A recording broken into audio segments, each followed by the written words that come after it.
భారత్లో నాగరికత ఆర్యులతోనే మొదలైందని ఒకప్పుడు ప్రపంచం నమ్మింది. కానీ 1920లో జరిగిన ఒక సంఘటన ఆ చరిత్రనే పూర్తిగా మార్చేసింది. ఒక తరం క్రితం వరకు చరిత్రకారులు భావించినది ఏమిటంటే, భారతదేశంలో తొలి నగరాలు క్రీస్తుపూర్వం తొలి సహస్రాబ్దంలోనే ఏర్పడ్డాయని, అవి ఆర్యులు నిర్మించారని. కానీ 1920లో బ్రిటిష్ కాలంలో రైల్వే నిర్మాణ సమయంలో సింధు నది ప్రాంతంలో ఆశ్చర్యకరమైన శిథిలాలు బయటపడ్డాయి. హరప్పా మరియు మొహంజోదారో ప్రాంతాల్లో కనుగొన్న అవశేషాలు ప్రపంచాన్ని ఆశ్చర్యానికి గురిచేశాయి. 22లో జాన్ మార్షల్ ఆధ్వర్శోధనలు ఒక గొప్ప నిజాన్ని బయటపెట్టాయి. ఆర్యుల కంటే ముందే భారత్లో ఒక గొప్ప నాగరికత అభివృద్ధి చెందింది.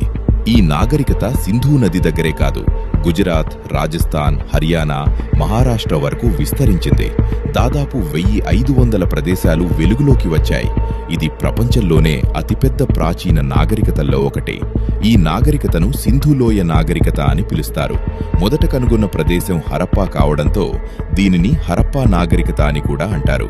సుమారు క్రీస్తుపూర్వం 2500 ప్రాంతంలో ఈ నాగరికత అత్యున్నత స్థాయిలో ఉంది. అయితే ఈ నాగరికత ఎలా ఉండేది? వారి జీవన శైలి ఎలా ఉండేది? అది తెలుసుకోవాలంటే తదుపరి వీడియో తప్పక చూడండి.